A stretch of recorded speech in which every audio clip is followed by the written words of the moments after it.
नमस्कार. ज्योतिषामध्ये सगळ्यात जास्ती ज्यांना नकारात्मक पद्धतीने बघितलं जातं किंवा नावडते ग्रह जर बघितले तर ते म्हणजे शनी, राहू आणि केतू. यांच्याबद्दल प्रचंड गैरसमज आहेत आणि हे तिन्ही ग्रह हे आपल्या वाईटावरच टपलेले असतात. ते आपल्याला त्रास द्यायलाच बसलेले असतात. आपल्याला आपली प्रगती त्यांना बघवत नाही. आपल्याला अडथळे आणणं त्यांना आवडतं. अशा पद्धतीचे काही गैरसमज लोकांच्या मनात असतात. आणि या वेगवेगळ्या प्रकारच्या गैरसमजांबद्दल चर्चा करणं आणि ते गैरसमज दूर करून हे तिन्ही ग्रह आपल्या आयुष्याला एक प्रकारची प्रगतीकडे कसे नेऊ शकतात किंवा आयुष्यामध्ये काहीतरी खूप चांगलं कसं शिकवू शकतात याबद्दल चर्चा करणं हा या चॅनलचा हेतू आहे. सो वैदिक ज्योतिषामधल्या ज्या काही गैरसमज आहेत ते सगळे गैरसमज दूर करणं हाच या चॅनलचा मूळ हेतू आहे. त्याच हेतूला धरून आपण आजच्या विषयाकडे वळूया. ते म्हणजे केतू हा ग्रह एखाद्याच्या आयुष्यामध्ये समजा चांगल्या ग्रहांच्या संगतीत असेल तो किती चांगल्या प्रकारे एखाद्या व्यक्तीच्या आयुष्यामध्ये काम करू शकतो. आज याच गोष्टींवर आपण चर्चा करूया.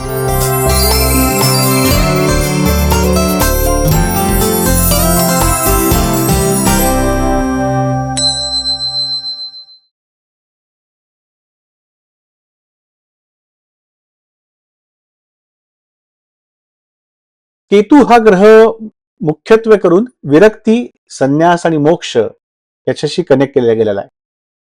यातला जो मोक्ष प्रकार आहे तो तुम्हाला अचीव करायला लागतो, तुम्हाला मिळवायला लागतो. त्यासाठी आध्यात्मिक प्रगती आणि या सगळ्या गोष्टी येतात ज्याच्यासाठी केतू तुम्हाला मदत करतो. खरं म्हणजे तो जर सुस्थितीत असेल किंवा तो जर चांगल्या ग्रहांच्या संगतीत असेल, बाकीच्या ग्रहांची जर त्याला खूप चांगली साथ असेल तर मोक्षाकडे जाण्याचा प्रवास तुमचा जास्ती जलद होतो केतूमुळे.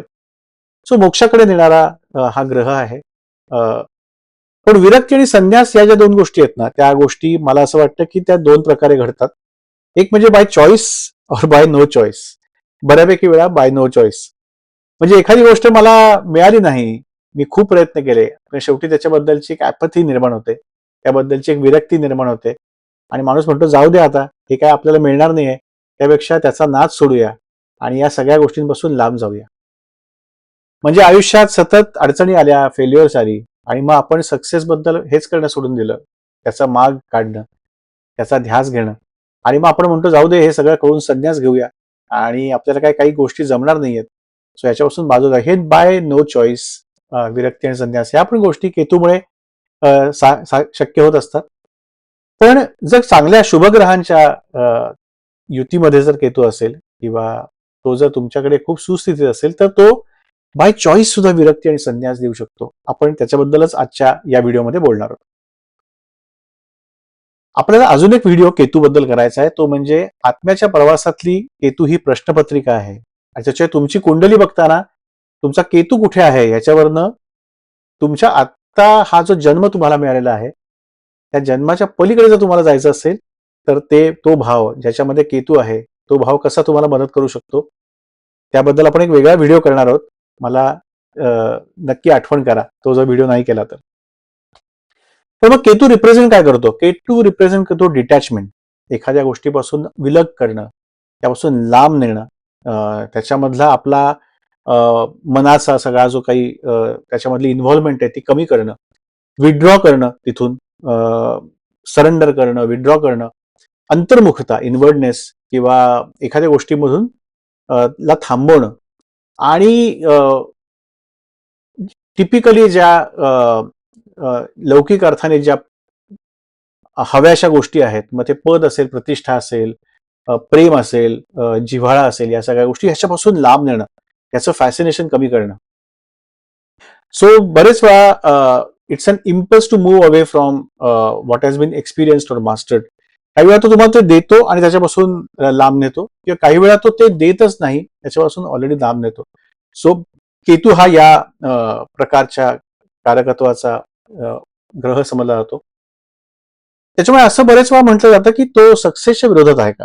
सो असं काही नाही. केतूमुळे तुम्हाला सक्सेस मिळत नाही वगैरे असं काही नाही. केतू तुम्हाला भरभरून सक्सेस देऊ शकतो. इनफॅक्ट त्यांनी ऑलरेडी तो तिथे ठेवलेला असतो की त्या भावामधलं जे काही कारकत्व आहे ते ऑलरेडी इतकं दिलेलं असतं की त्याच्यातून तुम्हाला ऑलरेडी तुमचं पोट त्याच्यातून भरत आलेलं असतं. अशी ही अवस्था तो करून देऊ शकतो. So it is success without attachment or desire for success. ही खूप छान गोष्ट आहे. सक्सेस देत नाही का? तर सक्सेस देतो. पण त्याच्यामधली जी अटॅचमेंट आणि डिझायर आहे, ती त्याच्यामधून तो काढून टाकण्याचा प्रयत्न करतो. Either because with situations, circumstances किंवा त्या प्रकारचा विचार, त्या प्रकारचा पिंड देऊन. सो मी म्हटलं तसं की it can be good way or bad way, either by choice or by no choice. पण त्यातला गुड वे आपण आता बघणार आहोत. सो हे मनसूर खान, अरिजित सिंग आणि डॅनियल डे लुईस हे 3 लोक आहेत. तिघ जण खरं म्हणजे सिनेसृष्टीमधलेच आहेत. दोघं जण हिंदी चित्रपटसृष्टी आणि एक जण हॉलिवूड मधला व्यक्ती आहे. या तिघांमध्ये कॉमन काय आहे? तर मला असं वाटतं या तिघांनाही केतूनी भरभरून त्यांच्या आयुष्यामध्ये काही गोष्टी दिलेल्या आहेत. आणि त्या कुठल्या दिलेल्या आहेत? त्या फार केतूच्या सकारात्मक गुणासाठी फार महत्वाच्या आहेत.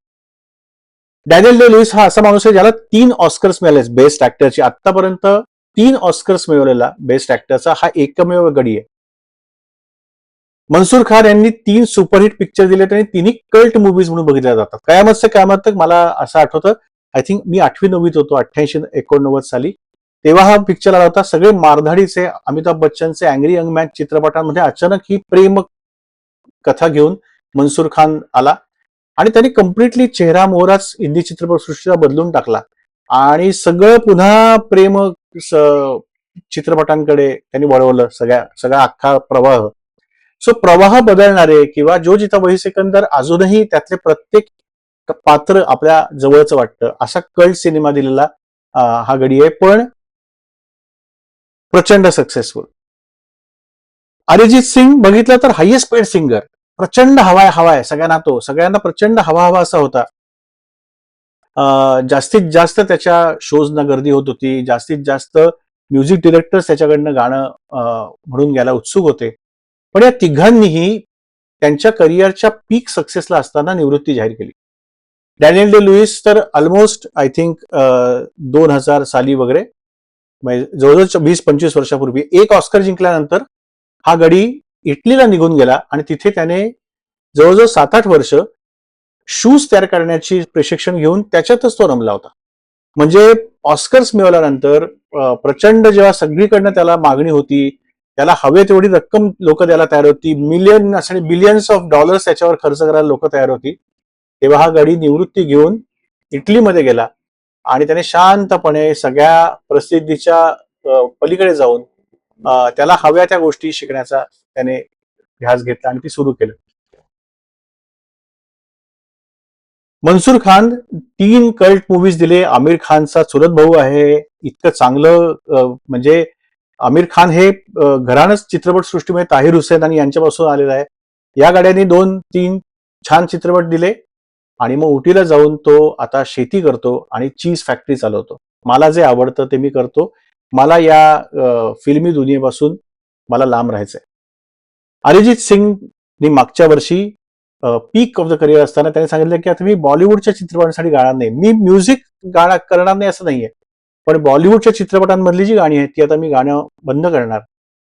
इतकं की आमिर खान 2 दिवस त्याच्या घरी जाऊन राहिला होता मनधरणी करायला की अरे बाबा असं करू नको, तू गाणं म्हण, आम्हाला तू हवायस असून. तर तो म्हणला नाही, माझं ठरलंय आता की मी म्युझिक करणार आहे, पण मी या फिल्मी म्युझिक पासून मी स्वतःला लांब घेऊन जायचं चाललंय. So at the time when the world wanted more from them, all 3 of them, they chose to step back. पण इथेच राहू जो सकारात्मक आहे, केतू सॉरी, त्याची गंमत सुरू होते. Not because they failed, but because something inside them. And what is that something? It is that Ketu. It told them that this is not enough. म्हणजे काय? राहू जो आहे ना, तो तुम्हाला त्याला अख्खं जग हवं असतं. सो राहू वॉन्ट्स द एंटायर वर्ल्ड. सगळं जग माझं. अलेक्झांडर किंवा नेपोलियन हे जे जग जिंकायला निघालेली लोक होती ना, किंवा हिटलर, सगळं जग त्यांना हवं होतं. त्यांना सगळ्या जगावर कब्जा हवा असतो. Ketu wants to understand what lies beyond the world. हे जे सगळी लोक ज्या जगाच्या मागे लागलेली आहे त्याच्या पलीकडे पण काहीतरी असायला हवंय आणि ते काय आहे ते मला शोधायचंय. हे केतू तुम्हाला देतो. सो केतूला समजा तुम्हाला जगाच्या पलीकडचं काहीतरी दाखवायचं असेल ना, तर मग तो तुम्हाला जगामधल्या ज्या नश्वर गोष्टी आहेत ना, पद, प्रतिष्ठा, पैसा, मान-मरातब, या सगळ्या गोष्टी या काही काळापुरत्या आहेत. त्या आज तुमच्या असतात, उद्या कोणाच्या तरी दुसऱ्याच्या असतात. बेस्ट मेल ऍक्टर जे ऑस्कर असतं ते दरवर्षी कोणाला तरी मिळतं. अनेक वेळा असं होतं की आत्ताच्या पिढीला समजा आपण दिलीप कुमार किंवा देवानंद यांच्याबद्दल विचार त्यांना काही माहित नसेल. सो एक दोन पिढ्यांमध्ये तुमचा सगळा जो ऑरा असतो तो निघून जातो. सो ज्या गोष्टी नश्वर आहेत त्याच्या मागे लागण्यापेक्षा त्याच्या पलीकडे काहीतरी बघा, हे तुम्हाला केतू सांगत असतो. एक अगदी गंमतशीर वेगळा सीन सांगतो. केतू आणि राहूशी कनेक्टेड नाही येतो, पण पॅच ॲडम्स नावाचा चित्रपट बघितला असेल तर त्याच्यामध्ये तो एक वेडा माणूस असतो. तो रॉबिन विल्यम्सला सारखं विचारतो की हे किती आहेत, आणि तुम्ही जर 4 उत्तर दिलं तर त्याला त्याचं समाधान होत नसतं, आणि तो एक्झॅक्टली त्याचं उत्तर काय आहे ते त्या पिक्चरमध्ये बघणं खूप रंजक आहे. सो नक्की तो पिक्चर किंवा तो सीन बघा. युट्यूबवर तो सीन पण अवेलेबल आहे त्या उत्तराचा. सो त्यात ते केतू आहे. एखाद्या गोष्टीच्या पलीकडे बघणं, एखाद्या प्रश्नाच्या, एखाद्या जग ज्याच्या मागे लागलंय त्या गोष्टीच्या पलीकडे जाऊन बघणं, हे केतू तुम्हाला शिकवू शकतो. सो केतू तिथे सुरू होतो जिथे लोकांची अचिव्हमेंट्स आणि या गोष्टी संपतात. तिथे ऍक्च्युअली केतूचा खरा प्रवास सुरू होतो. तर तिथे ऍक्च्युअल आयुष्याचा अर्थ तुम्हाला तो शिकवायचा प्रयत्न करत असतो, आणि तो अर्थ तिथे सुरू होतो जिथे या सगळ्या ऐहिक गोष्टी जिथे संपतात. तिथून केतू तुम्हाला जीवनाचा अर्थ समजवायचा प्रयत्न करतो, आणि तो तेव्हाच कळतो जेव्हा तुम्ही या ऐहिक गोष्टीच्या पलीकडे जाऊन एखाद्या गोष्टीचा विचार करायला लागता. पण हे कधी शक्य होतं? जेव्हा केतू एक तर सुस्थितीत असेल. ते कसा असेल सुस्थितीत? तर त्याच्याबरोबर काही चांगले ग्रह हवे. चांगल्या सुस्थितीमधले ग्रह. मग कुठले ग्रह? तर आयदर ज्युपिटर, गुरु, की जो तुम्हाला विजडम देतो, जो विद्वत्ता देतो, ज्याला ज्ञान आहे, ज्याला अ, जगाचा सगळा ज्याला म्हणतात जगाचा त्याला थांग लागलेला आहे, असा एखादा ग्रह जर तुमच्या त्या केतू बरोबर असेल तर सगळ्यात चांगलं. मग केतू त्याची सगळ्यात चांगली फळं देतो. शनी हा मॅच्युरिटी देणारा ग्रह आहे. सो मॅच्युरिटी, एक स्थिरत्व देणारा शनी ग्रह आहे. सो शनी जेव्हा केतू बरोबर असतो आणि जो सुस्थितीत असतो शनी, तेव्हा किंवा शनीची महादशा चालू असेल आणि शनी सुस्थितीत असेल, तर तेव्हा केतू बरोबर अचानक या दोन्ही गोष्टी एकत्र येऊन खूप चांगल्या गोष्टी तुमच्या आयुष्यात घडू शकतात. किंवा बुध हा खरं म्हणजे बुद्धीचा कारक आहे, अनालिटिकल गोष्टीचा कारक आहे. सो केतू आणि बुध समजा एकत्र आले, तर तिथे अशा गोष्टी होऊ शकतात की जिथे अनालिटिकली तुम्हाला कळतं की काय चांगलं आहे, काय वाईट आहे, आणि मग तिथून अचानक तुमचा पुढचा प्रवास त्या विरक्तीकडे, मोक्षाकडे सुरू होऊ शकतो. So basically Ketu is the part of your life where you can achieve everything and still you can feel empty. It's where the success stop satisfying you. तुम्हाला यश खूप देतो, पण तुम्हाला लक्षात आहे की हे पुरेसं नाहीये, आणि ह्याला काय अर्थ नाहीये या यशाला. ह्याच्यातून समाधानता मिळत नाहीये. अँड दॅट फिलिंग जर असं यायला लागलं तर it is not a problem, but it's a signal की केतू तुम्हाला त्याच्या पलीकडे, यशाच्या पलीकडे घेऊन जायचा प्रयत्न करतोय. And you have tried or you have started to outgrow something, and it is time to move forward, move towards something more deeper and more vast. तुम्हाला पृथ्वी का जिंकायचे? जर अख्खं ब्रह्मांड आणि अख्खं युनिव्हर्स तुमच्या पुढे आहे, तुम्ही त्याचा भाग व्हा. तुम्ही पृथ्वी कशाला जिंकत बसलाय, हे तुम्हाला केतू सांगतो. So it creates detachment from the fruits of worldly experience. जे ऐहिक गोष्टी आहेत, पैसा, प्रतिष्ठा, मान, याच्यापासून तो तुम्हाला डिटॅच करायचा प्रयत्न करतो. तुम्ही जर योग्य प्रकारे डिटॅच झालात तर तुम्ही त्याच्या सगळ्याच्या पलीकडे जाता, याच जन्मात नाही, तुमच्या पुढच्या जन्मात. आणि it makes the emotional dependency on success to diminish completely. सगळ्या या ऐहिक गोष्टी मिळवण्याची जी आपली तहान असते, त्याच्यावरची जी आपलं डिपेंडन्सी असते, ती पूर्णपणे नाहीसं करणारा हा ग्रह आहे. त्याच्यामुळे केतूबद्दल उगीच काहीतरी गैरसमज करून घेऊ नका. एखादी गोष्ट जर तुम्हाला मिळत नसेल, तुमच्या पत्रिकेमध्ये केतू कुठे आहे बघा, आणि त्या पत्रिकेतला त्या ज्या भावामध्ये केतू आहे, ज्या स्थानामध्ये आहे, त्या स्थानाच्या कारकत्वाबद्दल तो काही गोष्टी तुम्हाला सिमिंगली निगेटिव्ह एक्सपिरियन्स देत असतो. पण ते जर तुम्ही नीट बघितले, त्याच्यावर जर विचार केलात, तर त्या एक्सपिरियन्सेसच्या पलीकडे जाऊन तो तुम्हाला काही गोष्टी शिकवू शकतो आणि प्रत्येकाला तो आत्ताच्या पातळीपासून एका वेगळ्या पातळीवर नेऊ शकतो. पण जर तुम्हाला तुमच्या कुंडलीत केतू नक्की कुठे आहे हे समजा तुम्हाला शोधायचं असेल, तर मग astro.realalpha.net या वेबसाईटवर जा. त्या वेबसाईटवर तुमची फ्री पत्रिका तुम्हाला करून मिळेल आणि पत्रिकेबरोबर अनेक वेगवेगळ्या प्रकारचे अनालिसिस पण तिथे तुम्हाला दिसतील. एस्पेशली आत्ता आम्ही एक ऍड केलाय फीचर, ते म्हणजे एलिमेंटल अनालिसिस. तुमच्या पत्रिकेमध्ये जी मेन 4 तत्व आहेत, आपली पंचतत्व, त्यातली मेन 4 म्हणजे पृथ्वी, अग्नी, वायू आणि जल, या तत्वांचा बॅलन्स कसा आहे, त्यातलं कुठलं तत्व कमी आहे आणि त्याप्रमाणे तुम्ही काय करायला हवं आयुष्यामध्ये सक्सेसफुल आणि बॅलन्स होण्यासाठी, ह्याचा पण त्याच्यामध्ये एक आता नवीन फीचर ऍड केलाय. सो या वेबसाईटवर जा, त्याचा उपयोग करून घ्या आणि काही प्रश्न असतील तुमचे तर प्लीज कॉमेंट सेक्शन मध्ये कळवा. पुढच्या व्हिडिओमध्ये केतूबद्दल अजून अशीच काहीतरी छान माहिती घेऊन भेटूया.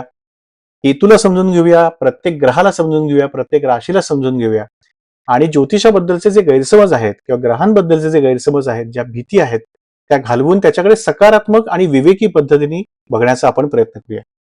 धन्यवाद.